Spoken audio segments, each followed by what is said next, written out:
لوگ تمہاری راہ میں ہمیشہ پتھر پھینکیں گے۔ کیا بناتے ہو اب یہ تم پر ہے کہ تم ان پتھروں سے مشکلات کی دیوار یا کامیابی کا پل۔ تنقید، فقرے بازی اور طنز سے حوصلہ نہ ہارو۔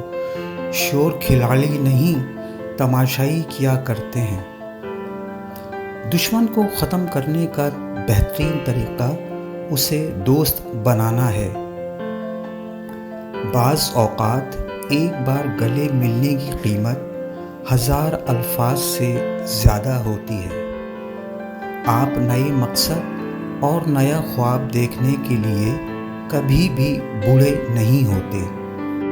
اچھی بات سیکھنے سے دماغ کبھی تھکن محسوس نہیں کرتا۔ اگر تم بڑے کام نہیں کر سکتے تو چھوٹے کاموں کو بڑے طریقے سے کیا کرو۔